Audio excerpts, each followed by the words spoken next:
view as one of the most important writers, advocates, truth tellers in the world. My friend Gatsad is going to be joining us momentarily. Yeah. Before he does, I want to introduce my friend Natasha Payne. She will be the moderator for this event. Natasha is one of the leaders of Stop Anti-Zionism. She works day and night to try to educate our community and anybody who will listen about the dangers of anti-Zionism. We've heard this word Zionism a million times. We know we're Zionists. Oh, they're anti-Zionists. It just means they're anti-us. But it's such a deeper problem rooted in historical discrimination towards the Jewish community. And we don't know enough. We gotta find our Zen. Natasha has written an incredible historical timeline.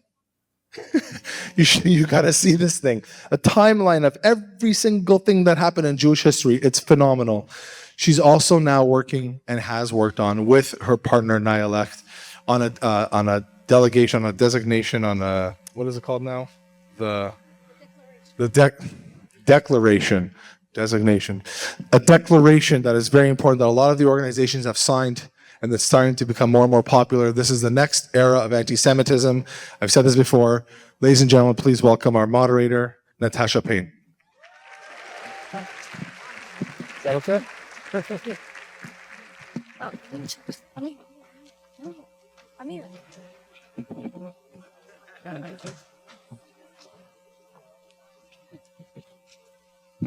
She's very short. She's Jewish. This is our, Yeah. Is that better? Okay, there. That's much better. Can you hear me? Oh, great. Thank you. Yeah, thank you. Okay. Yeah. Oops. After the Soviet phase and the rise of the Islamic anti-Zionism, the anti-Zionist ideology entered its third stage, Western anti-Zionism. The groundwork was already laid. The Soviets had recoded the Jew as a Zionist, UN had equated Zionism as racism, and anti-Zionism had been radicalized across much of the Islamic world. When it entered the West, it took the form of the Red and the Green Alliance, the convergence of the progressive Marxists and the Islamist ideologies, repackaged through the language of human rights, social justice, and liberation. DEI and intersectional framework became its delivery system. Old labels were not abandoned, they were modernized. Israel became the symbolic source of global injustice. Jews were recast as privileged colonizers and oppressors, and anti-Zionism was framed as moral cause. The result was ideological capture. Jew hatred entered the moral mainstream and became socially sanctioned. And what made this phase especially so dangerous is that it no longer resembled traditional hate. So it spoke the language of the compassion and social justice while denying those same rights of Jews. And like all forms of Jew hatred, anti-Zionism adapts across crossing ideological boundaries, taking root in both the far left and the far right, adopting whatever language gained legitimacy in each new era. The education panel will explore how these ideas captures academia and institutional culture and why understanding this evolution is essential in confronting anti-Zionism today. And when anti-Zionism enters the moral mainstream, it follows a predictable pattern, a cycle that begins with words, evolves into exclusions, escalates into violence, and ends with denial and erasures. That is the cycle of libels. And understanding that cycle is essential because history shows us that violence against Jews always begins with narratives. Associated Hebrew School has demonstrated what real moral leadership in education looks like. Their leadership understood something essential. If we want children to confront hatred, we must first teach them how hatred operates. So they made the courageous decision to teach students about the cycle of libel. And because when students can recognize the pattern, they develop critical thinking, resilience, and confidence to stand proudly in their identity. This is the world-leading Jewish education. This is how we break the cycle of libel. Please take a few moments to hear from these remarkable grade 8 students as they explain the cycle of libels in their own words. Guys, can you believe what happened with my friend in public school? Another kid in the hall bumped into him and out of the blue called him a genocidal colonist. Where do kids even learn words like that? That's the scary part. Kids don't just invent these ideas. You hear them repeated over and over, online, at protests, on social media, sometimes even at school. And people like your friend get bullied as a result of people repeating those rumors. Yeah, like when a lie keeps on being repeated so much that people start thinking it's true. That's actually how a lot of hate begins. Exactly. Throughout history, Jews have been the target of false accusations and conspiracy theories, and the pattern of Jew hatred has repeated for over 2,000 years. It's a cycle of libels. This cycle of libels always starts with false accusations. Those false accusations are called libels and conspiracy theories. Wait, what's a libel exactly? Basically a made-up story about a group of people, accusing them of doing terrible things. What's a conspiracy? Things like conspiracy theories, saying Jews secretly control governments, money, or world events, even though these accusations are completely false. Right. When libels and conspiracies are repeated enough times, people start to believe them. Jews start being seen as evil or even dangerous, even though it's not true. Once people believe those lies, the next step happens. Exclusion. Jews get treated like outsiders. Things like boycotts, public shaming, being blamed for everything, excluding Jews from sports or academic competitions, banning Jews from schools or jobs or public places. Sometimes it even shows up in schools. Like Jewish students being bullied just for being Jewish, or being blamed for things happening in another country. So the libels and conspiracies make discrimination seem normal. Once people accept that discrimination and are demonized long enough, violence follows. That's when the cycle moves on to step 3, violence. It usually starts small and progresses slowly. First, insults, harassment, graffiti, or even vandalizing Jewish places. Threats. But history shows it can grow into something much worse. During the Holocaust, lies against Jews led to genocide. And we saw that violence against Jews again on October 7th and afterward. And even today in Canada, there have been attacks on synagogues, Jewish schools, Jewish students, and teachers in public schools and universities. But the cycle still isn't finished. Right. The fourth step is denial. After violence happens, people often start denying it. They say it didn't happen. They blame the victims. Or try to erase history, so it looks like nothing ever happened. And when that happens, the cycle starts all over again. History teaches us something important. What starts with words and slogans And with real harm and violence. When lies are repeated long enough, they start to turn neighbors against each other. Before the Holocaust, lies about the Jews were repeated so often, people started to accept them. Today, the language might change, but the pattern still repeats. But the cycle can be broken. When we question libels and conspiracies, Learn history, Jewish, and moral values. and stand up to hate, Understanding the cycle of libels helps us stop lies before they spread and make sure history never repeats itself.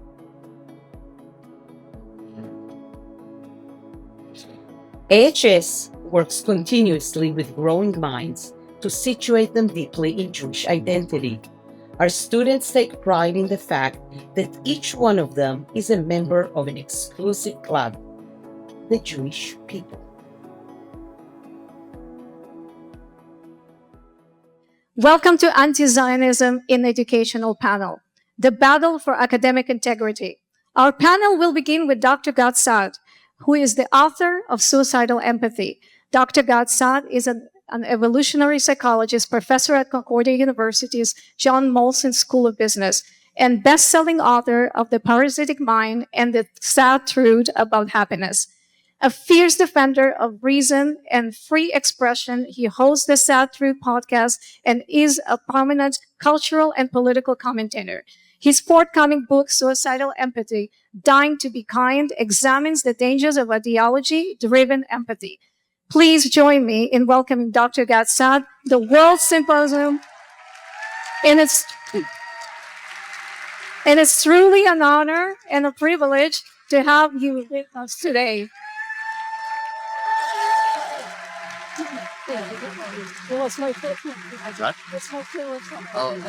My on. I'm just gonna ask you a question.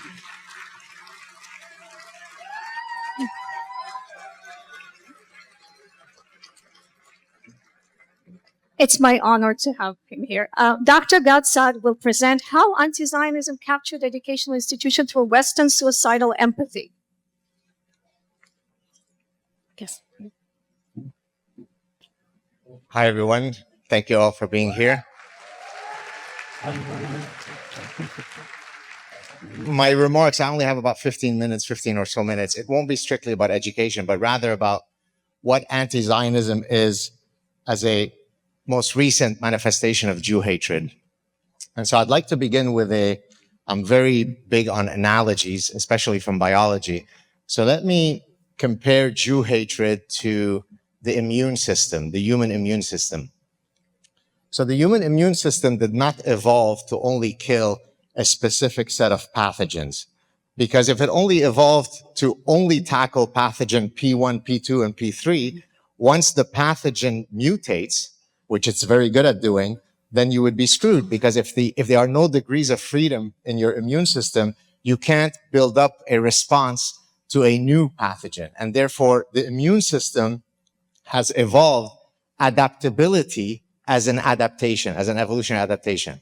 Well, I argue that Jew hatred, in a sinister way, is akin to the immune system in that it ever so evolves into new variants of Jew hatred. And so I'd like to mention here, I put together this list earlier today. So Jews, of course, are the killers of Christ. In Islam, Jews are descendants of pigs and monkeys. They're actually, the Arabic word is najis. Najis means impure.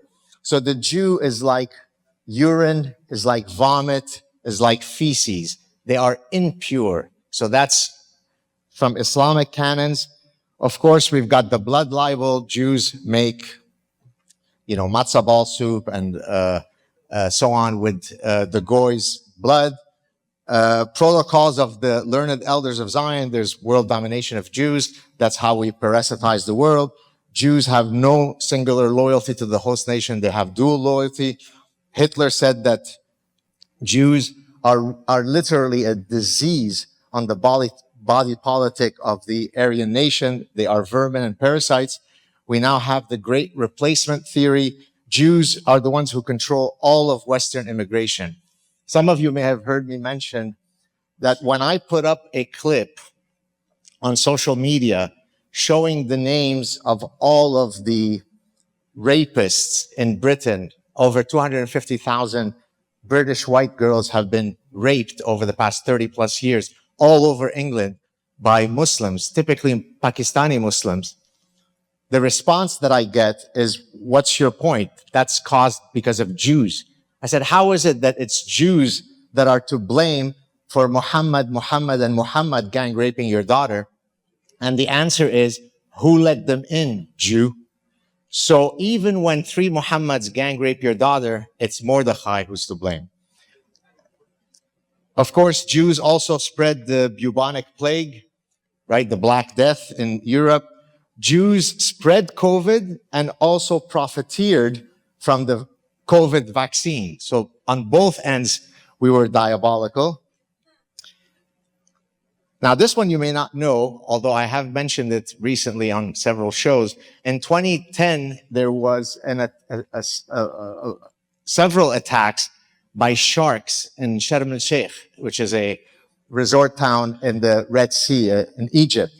And some Egyptian authorities, after a thorough investigation, concluded that the sharks were actually Zionist sharks. But I know it sounds funny, but you could just Google it.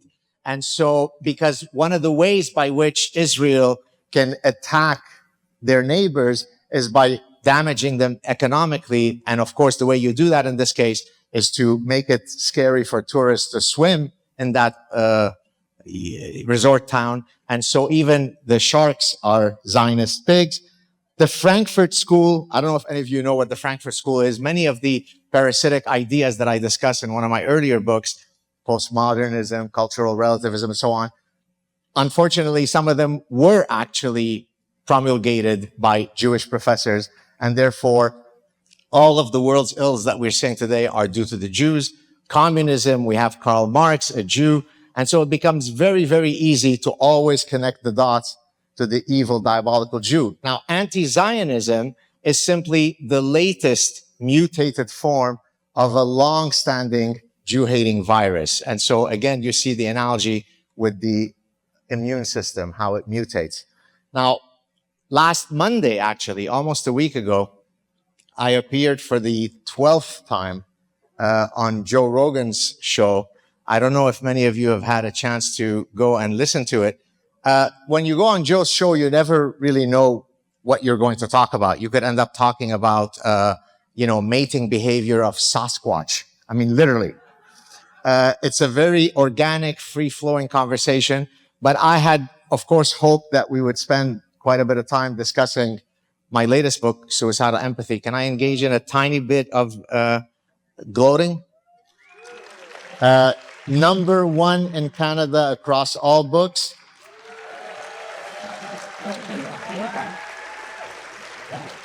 And #9 globally. And the books that are ahead of it are like How to Train Your Dragon and How to Love Your Caterpillar. So from real books, it's actually #1. Thank you.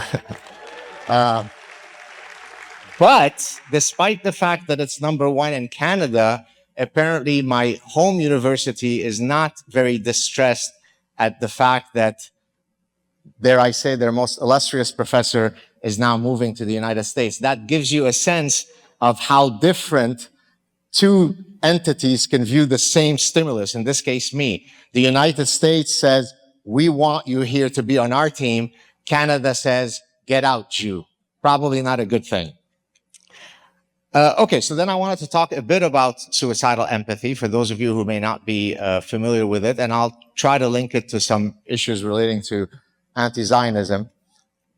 Empathy is a beautiful virtue to have. As a matter of fact, we are a social species. Therefore, we are expected to have empathy as a social lubricant, right? For you and I to have a meaningful conversation, I need to put myself in your mind, and you need to do the same with me. That's called cognitive empathy or theory of mind. So empathy is a beautiful thing. But like Aristotle explained to us several thousand years ago, all good things in moderation. He called it the golden mean. He specifically spoke about courage and how courage follows the golden mean. If you are a soldier and you are incredibly cowardly, hence you don't exhibit any courage, that's not a good thing. If you're a soldier and you exhibit too much reckless courage, then you will probably die very quickly. The optimal point is somewhere in the middle, yes? And that's called the inverted U. Too little, not good. Too much, not good. And the sweet spot is somewhere in the middle. And so, of course, what I argue in the book is that that exactly applies to empathy as well. If you have no empathy, you're likely a psychopath. But if you have too much empathy, as we see now, so suicidal empathy is comprised of 3 parts.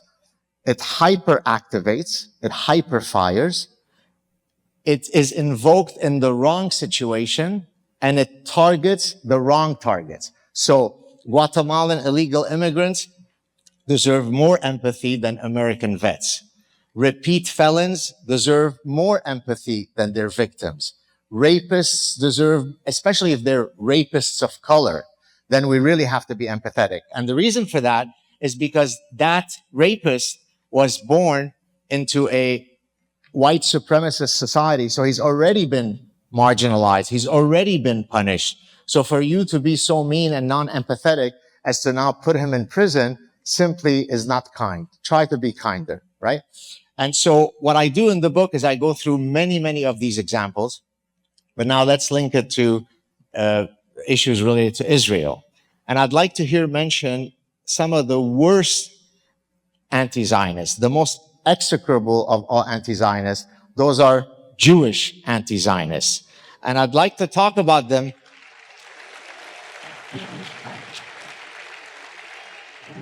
I'd like to talk about them using another one of my viral terms. Apparently, I have an uncanny ability to create new terms that then sort of go viral. Wood cricket Jews. Some of you have heard me mention that term, but for those of you who don't know what it refers to, let me explain it. And it actually explains why I use the neuroparasitological framework. So in the animal kingdom, when you study parasitology, parasitology is the study of parasite-host interactions. So a tapeworm is a parasite, but it parasitizes your intestinal tract. A neuroparasite is a parasite that needs to get ultimately to the host's brain, altering its circuitry to suit its interests. Now, a wood cricket, an actual wood cricket, abhors water. It wants nothing to do with water. But when it is parasitized by a hairworm, the hairworm needs the wood cricket to jump into water, merrily commit suicide, hence suicidal empathy, because that would suit the reproductive interest of the hairworm, because it can only complete its reproductive cycle in water. So that hapless wood cricket, once its brain is hijacked by this hairworm, it is simply a vessel for the interests of the hairworm. It no longer has personal agency. Well, wood cricket Jews are exactly a manifestation of that wood cricket. And let me give you a few examples. Let me start with the biggest of the degenerate wood crickets. Anybody want to take a guess who I might say? Who? Peter Beinart is a good one. I despise him, but no. Gabor Mate. See, Gabor Mate is so empathetic. He's so enlightened. He's such a philosopher of addiction that, by the way, he's a Holocaust survivor. In that, when he was 6 months old, he was taken and placed in another home to be protected from the Nazis. But 6 months old infants are not cognizant beings. So it really is a stretch to argue that I'm a Holocaust survivor. If he is a Holocaust survivor, then I too am a Holocaust survivor, because in the 1940s, I was swimming in my dad's testicles as a spermatozoa. So not only am I a childhood war refugee of Lebanon, I too am a Holocaust survivor. Now, the way he uses that narrative, which is it's very intelligent, it's duplicitous, it's Machiavellian, but it works. It said, if I am Jewish and I am a Holocaust survivor, and I tell you that the IDF puts the Nazis to shame, because I went through the Holocaust as a 6-month-old infant, so you should listen to me and believe me. So this is what a wood cricket is. Let me give you two other Jewish wood crickets. One, well, both of them not very known, but they exemplify the same kind of reflex. Tal Nitzan is a Jewish wood cricket. I discussed this example not in suicidal empathy, but in the parasitic mind. She was a doctoral student at Hebrew University and she's Jewish. She wanted to demonstrate that the IDF engages in rampant rape of Palestinian women. So she went out, very assiduously trying to collect the data to document that the IDF soldiers are, rampant rapists. Well, she wasn't able, and by the way, she spoke to also Palestinian women, so it's not as though she just went to the IDF and said, hey, tell me, do you rape women? And so after she did all of her research, she wasn't able to identify a single instance of IDF raping Palestinian women. So now an honest purveyor of the truth, someone who is a true scientist, would say, okay, I proposed the hypothesis, the data didn't support it, so be it. Sometimes it happens. But she has to be wedded to the fact that Israel is truly a cancer to the world. And she's Jewish, living in Israel, studying at Hebrew University. So you know what she concluded? She said, aha, the fact that the IDF soldiers did not rape even a single woman, Palestinian woman, demonstrates how much they despise the Palestinians that they weren't even worthy of being raped. Yeah. So now, sorry to get professorial on you for 2 seconds. Karl Popper, the famous philosopher of science, proposed what's called the falsification principle, that anything that is scientific, there needs to be data that could potentially falsify the theory. If there's no way for you to falsify a theory, then it is not within the realm of science. And let me give you a concrete example of that. The concept of destiny is not within the realm of science because you cannot falsify the concept of destiny. Why? Let's suppose I tell you I'm going to walk outside right now and I'm going to see if a car hits me as I cross the street. Well, if I cross the street and the car doesn't hit me, that was my destiny. If I cross the street and the car hits me, that was my destiny. Therefore, there is no data that would ever invalidate the fact that what is my destiny. Therefore, destiny is unfalsifiable. What Tal Nizan did is exactly that. If the IDF soldiers raped Palestinian women, that is proof of how evil Israel and its soldiers are. If the IDF did not rape anybody, that demonstrates how evil in their othering of the Palestinian women. So it is a real parasitic idea.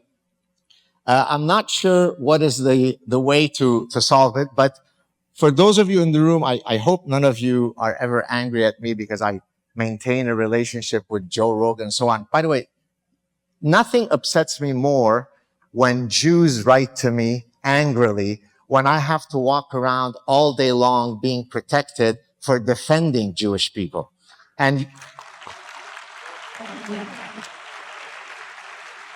usually the argument goes something like this. Why are you still friends with Joe Rogan when he's speaking to all sorts of, anti-Zionist freaks? Well, because Joe Rogan is courteous enough to invite me on his show so that I can have a conversation with him that will be consumed by 20 million people. There's a pragmatism here. If I were to disassociate myself from Joe Rogan because he speaks to some imbecile, and I disassociate myself from Elon Musk because he allows neo-Nazi accounts to be on, on X, and so on and so forth, I will end up speaking to very few people, maybe my wife and children, and that's about it. So to all of the astoundingly lobotomized and moronic Jews who send me those hate, perhaps reserve that hate to the people who truly want to kill you, as opposed to the ones who are standing tall to try to protect you and your children.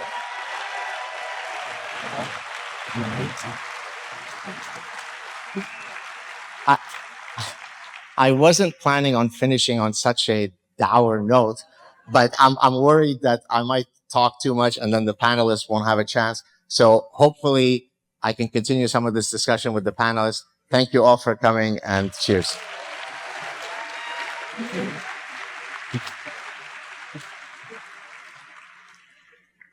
Dr. Andrew Pessin is a professor of philosophy and founding director of the Institute of the Critical Study of Anti-Zionism. Drawing to his experience and postmodernism, his work examines the intellectual and cultural roots of anti-Zionism and its influence on academic discourse, identity politics, and debates surrounding Israel and the Jewish identity. Please welcome Dr. Andrew Pessin to talk about how postmodernism fueled anti-Zionism.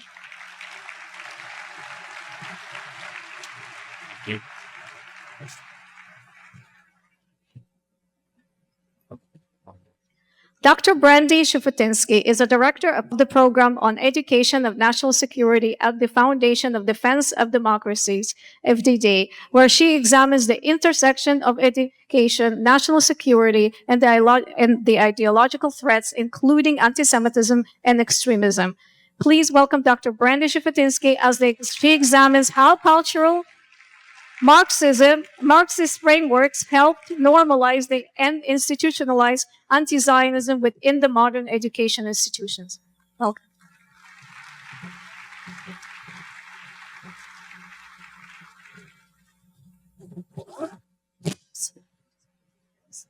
What a thrill to be here. What a thrill to see so many people, a packed room.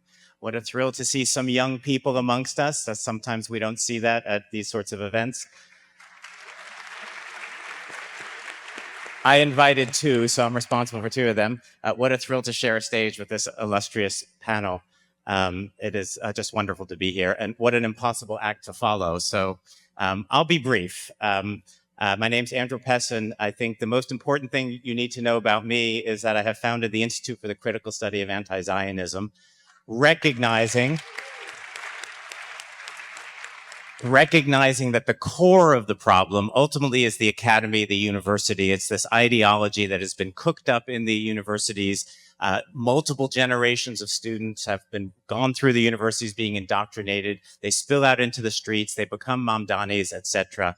And at this point, as part of it was an open and deliberate and intentional plan, the other side, the anti-Zionists, have captured the institution. Anti-Zionism as an ideology, a worldview, and a movement is by far the dominant voice on too many campuses, to the point where the other voices are silenced, sometimes absolutely ostracized and excluded, but mostly afraid to speak. So if we're going to fix this problem, it was several decades in the making. We actually watched it happen in slow motion. In some cases, some of our wood crickets participated in and promoted it, thinking it was a good thing.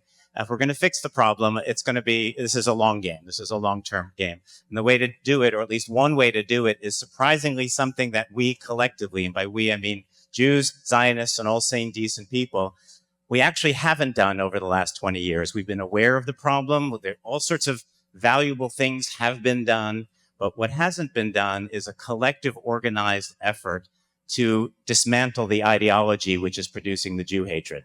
We've had individuals writing papers along the way, but you know what? If you're in an environment where the dominant or only voice is anti-Zionist hate, and you write a paper criticizing Edward Said or something like that, it disappears into the ether, right? We've been afraid to go after that ideology for a number of reasons, sometimes safety reasons. I myself was canceled ignominiously 11 years ago, getting international death threats. It's very unpleasant.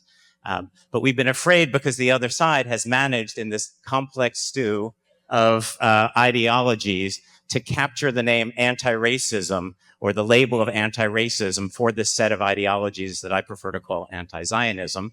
And so by definition, if you're critical of it, if you push back against it, you're a racist, and nobody wants that. So we've been silent. No more. We can't do that anymore. So what I'm trying to do, what we really need is some elders of Zion. And how pathetic and tragic we are that it seems to have fallen upon me to at least play that role in the academy, to mobilize, incentivize, coordinate, as the tagline of my institute goes. We need teams of scholars producing reams of scholarship about anti-Zionism. There's strength in numbers. There's courage in numbers. An individual professor, I can't tell you how many emails I'm getting from professors. I'm the only not anti-Zionist. You don't even have to be a Zionist. I'm the only not anti-Zionist on my campus, and I'm afraid to speak up. It's very scary and hard to do that. I have, as of this morning, 212 scholars on the roster. It's growing every day. I hope I will convince you to join me. We have over 4,000 followers on the Substack, growing every day. ixa.substack.com. Let's get a couple hundred out of here. These are 4,000 people who are very interested and concerned about the problem of anti-Zionism, primarily in the academy. We've already launched our initial scholarly projects, a webinar series. We're creating a multi-volume encyclopedia, documenting everything you need to know about anti-Zionism and other projects. So I hope you'll check us out and join us. I was asked to sort of explain this slide, but the real expert on that is sitting next to me. So it's a little embarrassing that I'm going to give you a, 2-minute summary of this. But what I call anti-Zionism, or the set of ideologies which constitute anti-Zionism, is a frothing stew of a whole bunch of things up there. And so I thought what I would do is very quickly see how Zionism, as we understand it, gets converted into a caricature of itself once it's filtered through these ideologies. So Zionism, as we understand it, we've already heard it said this way a couple of times this morning, it's a national liberation movement for the Jews, who are an oppressed, persecuted, and indigenous people returning to their ancestral homeland for safety, security, maybe even prosperity. That's Zionism, and who could be against that for anybody, at least in principle? But when you start filtering it through these many ideologies, you will say the following to that. Well, that's a narrative. That's only a narrative. And it's one that serves the interests of the Jews, of course, and silences that of the oppressed party in this conflict, namely the Palestinians.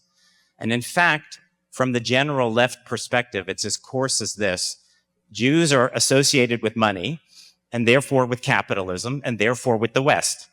And indeed, post-Holocaust, Jews did start to prosper in some Western societies. But rather than see that as Jewish success in the face of discrimination and opposition, well, that's just a narrative serving Jewish interests. In fact, that happened because Jews basically became white or white adjacent and began to participate and benefit from white supremacy. Their success, in fact, coming at the expense of other marginalized people. So a positive thing has turned into a negative thing.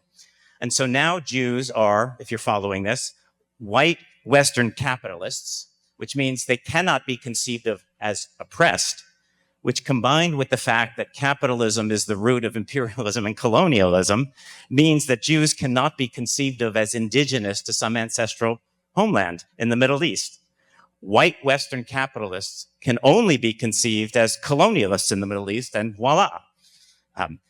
Throw in a little Marxist historical materialism, if you know it. That's the idea that history is driven by material circumstances, not so much by ideas. So they will not see Zionism as a national liberation movement of an oppressed people, but it's basically an economic enterprise, bourgeois nationalism being the phrase, or bourgeois nationalist imperial colonial endeavor.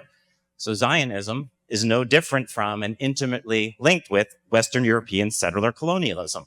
Add one more little piece, go back to that racial component. Jews are seen as white, despite having been exterminated as not white in large parts of Europe. And if they're white, then they're racists, and Palestinians, as people of color, are therefore victims. So Israel and Zionism is now a white Jewish supremacist enterprise, colonial enterprise, oppressing Palestinian people of color with racism in the West projected onto the Middle East conflict. And if you think about that whole thing, all of that is theory. It's the idea of Israel. It's the idea of Zionism. It bears, I would say, next to zero relationship to any empirical facts, but it doesn't matter. When you're in the grips of this theory, this ideology, any empirical facts you looked at, you're going to look at through the lens of this ideology. It doesn't matter anything Israel does, any policies Israel is. Israel is this thing that I just described in their theory. That's what we have to break. That's what we have to break, this ideology.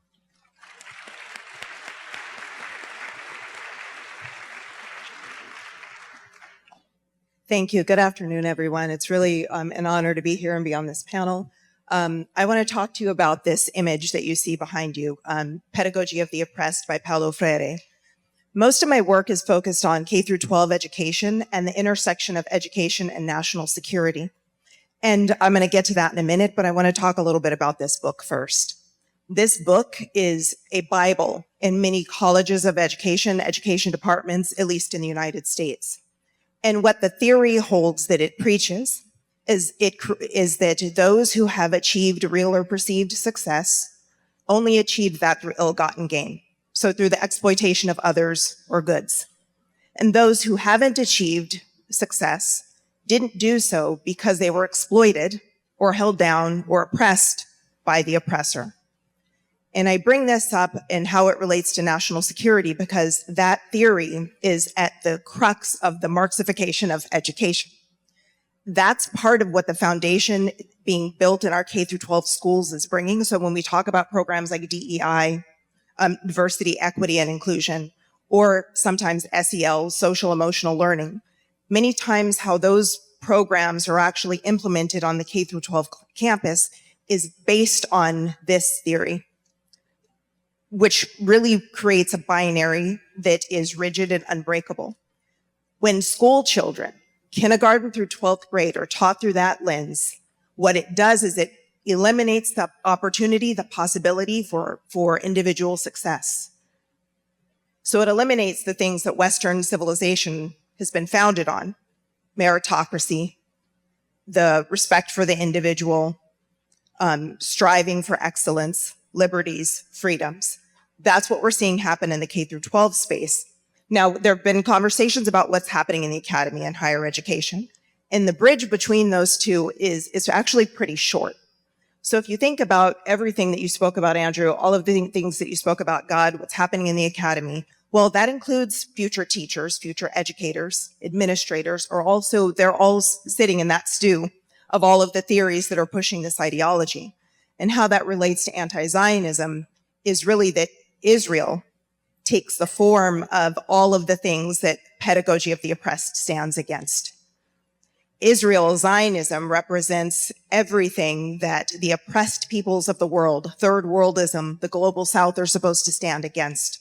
And we're seeing anti-Zionism institutionalized in spaces of education based on that theory, based on that binary of oppressor versus oppressed. So when you see school children being used as a leftist or Islamist army to come out marching in the streets, making certain demands of their school districts, demanding that their teachers union divest from Israel, demanding that they, stop the genocide in Gaza. It's because these kids have been sitting in classrooms where they've been stewing in this ideology and this theory. When you see maps of the Middle East that falsely label Israel as Palestine, it's because the idea of Jewish sovereignty goes against this theory and pedagogy of the oppressed. And how we're seeing that spill out from the K through 12 space into higher education is kids are spending 12, 13 years, kindergarten through 12th grade, hearing nothing but this narrative. And they're arriving on college campus, hearing nothing but what you've mentioned from professors. And they're ready to use their college campuses as centers for activism. In the K through 12 space, we're seeing that happen with teachers' unions, where they're leading calls for things that have nothing to do with educating children, completely ignoring that K through 12 schools right now, at least in the United States of America, have seen some of the largest declines in learning since we've been recording. When we're looking at rates of literacy and rates of numeracy, they've all fallen off of a cliff, because instead of learning, instead of teaching, what's happening in education is activism. Activism has replaced scholarship. And part of the center of that activism is anti-Zionism. So what I do and what my team does at FDD, we look at, where's this coming from? I can talk to you and tell you horror stories of all the bad things that Jewish students and Zionist students and students that believe in merit experience in the K through 12 classroom. And I'm sure you can tell me more of the same. But we look at what's behind it, who's funding it. So one of the questions I'd ask and that we research and look at is who's implementing the DEI policies? Who's actually been providing the teacher training, the teacher professional development, where teachers, educators are being told to bring these things into the classroom? Who's developing your children's curriculum? Well, some of the things that we found is terrorists. We have terrorists that are operating on American campuses and some Canadian campuses too. Actual terrorists, PFLP groups, associated groups. I'm sure you're aware because the United States and Canada designated Samadoun on the same date. The United States designated them for being a sham charity for raising funds for Hamas. Well, they're individuals, they're leaders of Samadoun that are operating on campuses today. They're doing teacher training, they're doing teach-ins, they're doing curriculum development, and it's all reaching our kids, our students in the K through 12 classroom and in the academy.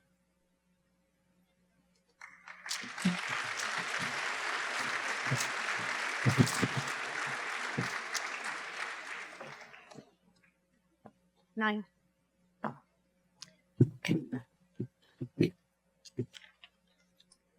Token Jews are individual or organization that use their Jewish identity as a shield to legitimize Jew hatred, exclusion, violence, and attacks against the Jewish people and the Jewish state. They are not outside the cycle of libels. They are essential to it. Token Jews participate in all 4 stages of the cycle. Every era has had its own token Jews. The Nazi era had the Kapo. The Soviet Union had the Yevsetskaya, the world's first anti-Zionist Jewish organization established in 1918. And today, the Western world has groups such as JVP, IJV, and Neturei Karta. Different era, different regime. Same tactics used as few Jews to manipulate, divide, and legitimize hatred against many. And this is another excellent example from Associated Hebrew School. Please welcome from Associated Hebrew School the students, graded students, presenting the role of token Jews in legitimizing the cycle of libel.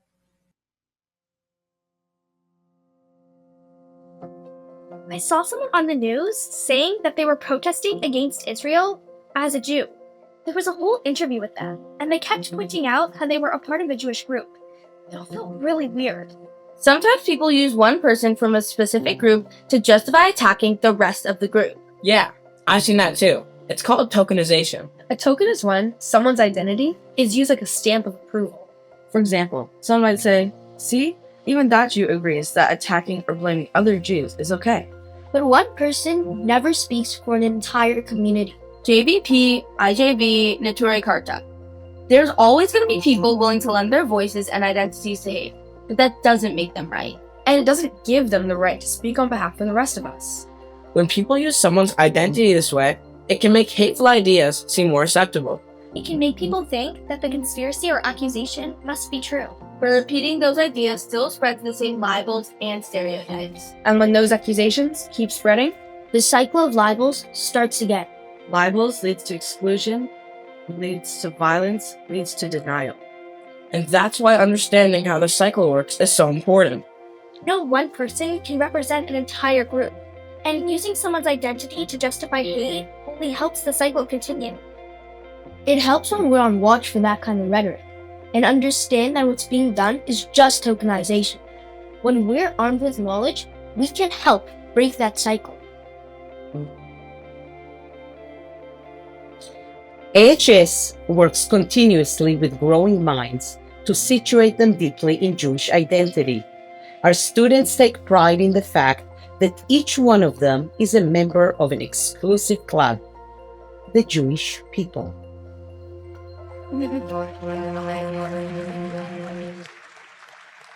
Today, anti-Zionism is often treated as fashionable or morally virtuous instead of being recognized for what it really truly is, a modern form of Jew hatred. That is why this declaration matters. If we cannot clearly define the movement, we cannot effectively confront it. The Global Declaration established a line of moral clarity. Anti-Zionism is a Jew hatred. And from that clarity comes action, education, policy, institutional accountability, and coordinated response. We invite individuals, organizations, educators, and leaders to unite and sign the declaration because confronting anti-Zionism requires clarity, courage, and collective action. We have more than 3,000 individuals signed already globally. More than 50 institutions is joined as well and growing every day. Please sign the declaration. It's part of changing the culture. And when we change the culture from Jew hatred and that away from normalization of this fascism, then we definitely can change, including laws and all the policies around it. Thank you.